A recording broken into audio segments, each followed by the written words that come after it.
उत्तराखंड में फिर 2 हफ्ते के लिए बढ़ाया गया कोविड कर्फ्यू। सरकार अभी भी नहीं ढिलाई के मूड में। उत्तराखंड में अगले 24 घंटे पड़ सकते हैं भारी। मौसम विभाग ने जारी किया चेतावनी का अलर्ट। उत्तराखंड में कोरोना से अब ठीक रहे हालात। मामले घटते देख लोगों ने बरती लापरवाही। उत्तराखंड में पहाड़ी इलाकों में जारी है मौसम की तबाही। राज्य के कई सड़क मार्ग अब भी पड़े बंद।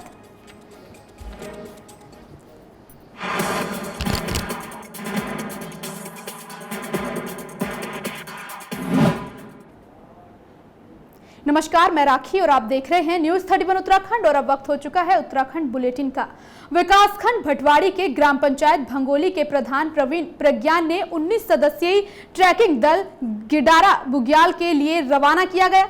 इस दौरान बुग्याल शुरू होने से ग्रामीण बेरोजगार युवाओं के चेहरे खिल उठे हैं। दरअसल बीते 2 साल से गिडारा बुग्याल ट्रैक रूट बंद था, जिससे गांव के घोड़े खच्चर व्यवसायी और होम स्टे संचालित कर रहे लोगों का व्यवसाय ठप पड़ा था। इस दौरान ग्राम प्रधान ने कहा कि ट्रैक रूट खुलने से गांव के युवाओं में रोजगार की आस जगी है। इसके अलावा गांव में रोजगार बढ़ रहा है। इस दौरान ग्रामीणों ने सरकार का आभार जताया।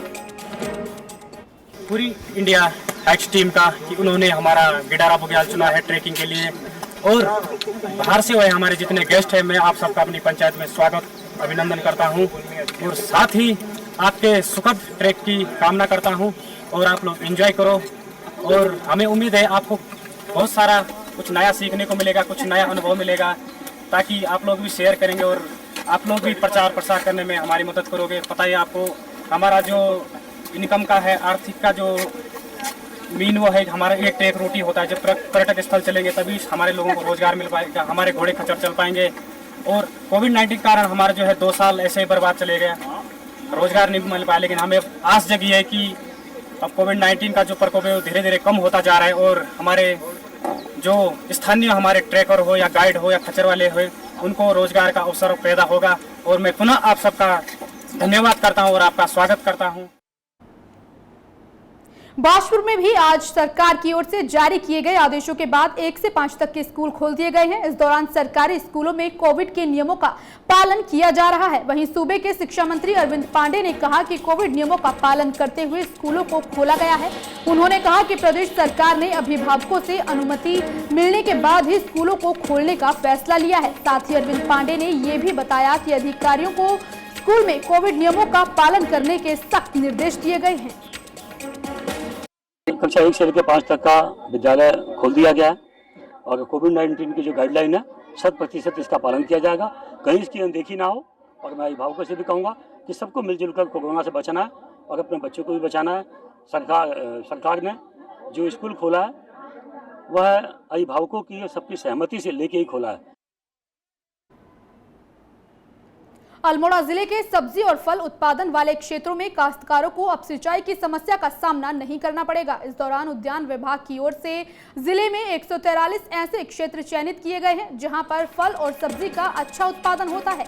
जिलाधिकारी वंदना सिंह ने बताया कि क्षेत्र में सिंचाई और लघु सिंचाई को सिंचाई गूलों नहरों की मरम्मत कराने के लिए 15 दिनों में स्थलीय निरीक्षण कर काम करने के निर्देश दिए गए हैं।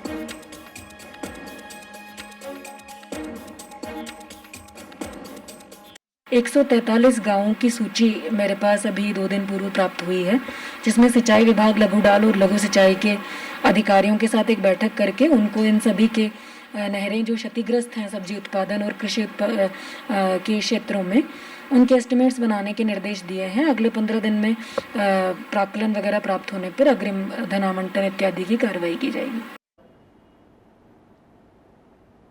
रानीपोखरी पुल के क्षतिग्रस्त होने के लगभग 1 महीने बाद भी वैकल्पिक मार्ग सही से व्यवस्था नहीं हो पाई है। हालांकि वैकल्पिक मार्ग तो बनाया गया था, पर नदी में आ रहे पानी की वजह से मार्ग बार बार टूट रहा है, जिस वजह से आवाजाही करने वाले लोगों को काफी परेशानियों का सामना करना पड़ रहा है। वहीं वैकल्पिक मार्ग का बार बार क्षतिग्रस्त होना भी विभाग की कार्यप्रणाली पर सवाल खड़े करता है, क्योंकि पुरानी तकनीकी से रास्ते का निर्माण किया जा रहा है, जिससे बार बार रास्ता टूट रहा है और उसमें लाखों का खर्चा हो रहा है। सामने ये दिख रही है, ये बाबा आदम के ज़माने के अगर टेक्निक लगाएंगे तो इस तरह के हाल हमें देखने को मिलेंगे। आपका इन्हें अगर ये यहाँ पे इस साइड में पाइप डालने थे तो कम से कम इन्होंने सिंचाई विभाग और पीडब्ल्यूडी विभाग को दोनों को मिल के बैठ के कोई एक बीच का रास्ता निकाला जहाँ का इसका पानी का मेन फ्लो है। पानी का मेन फ्लो होता है नदी के बीच में, इन लोगों ने पाइप डाल दिया बीच यहाँ इस कोने के अंदर, तो इसका दंश हमें बार बार ये टूटा जा रहा है। बार बार परेशानी इतनी हो रही है कि 3 बार ये ब्रिज टूट गया है और इसमें जो है ना एक काम चलो व्यवस्था की जा रही है। ये सोच रहे हैं कि नदी जो है ना ये सिर्फ बरसात में आएगी और बंद हो जाएगी, लेकिन ये एक चैलेंज है। ये हम तो ये कहते हैं सरकार से इसको नहीं, यदि इन ठेकेदारों से नहीं हो पाता है, यदि लोग निर्माण विभाग इसको नहीं करता, बॉर्डर रोड्स को दीजिएगा, इसका फौज को हैंडओवर करिएगा, वो हमारे किस काम की आएगी। हरिद्वार से शुरू हुई कांग्रेस की परिवर्तन यात्रा का हरिद्वार की सभी विधानसभाओं में जोरदार स्वागत हो रहा है। इस दौरान लालढांग क्षेत्र से गुरजीत लहरी हरिद्वार से ही परिवर्तन यात्रा में शामिल हुए। वहीं वरिष्ठ कांग्रेसी नेता गुरजीत लहरी के यात्रा में शामिल होने से कांग्रेस कार्यकर्ताओं में जोश भर आया। इस दौरान गुरजीत लहरी ने कहा कि उत्तराखंड में जब से भाजपा सरकार आई है तब से महंगाई, भ्रष्टाचार और बेरोजगारी चरम सीमा पर है। इस भ्रष्टाचारी सरकार को उखाड़ फेंकने के उद्देश्य से ही कांग्रेस परिवर्तन यात्रा निकाल रही है। उन्होंने कहा कि जिस तरह के जन समर्थन कांग्रेस परिवर्तन यात्रा को मिल रहा है उससे ये तय है कि 2022 में उत्तराखंड सत्ता में परिवर्तन करेगी। तक का कार्यकाल ये डबल इंजन की सरकार का रहा है और जिस तरीके से इन लोगों ने वादा किया था और प्रचंड बहुमत के साथ भारतीय जनता पार्टी की सरकार 2017 में सत्ता में काबिज हुई थी, इन्होंने सिवाय मुख्यमंत्री बदलने के, भ्रष्टाचारी को खत्म ना करने के और लगातार अपनी ही सरकार की, अपनी ही लोगों की बगावत के अलावा और कोई उपलब्धि रही नहीं। और इसी के साथ उत्तराखंड बुलेटिन में आज के लिए बस इतना ही। बाकी की खबरों को देखने के लिए आप बने रहिए न्यूज़ 31 उत्तराखंड के साथ। नमस्कार।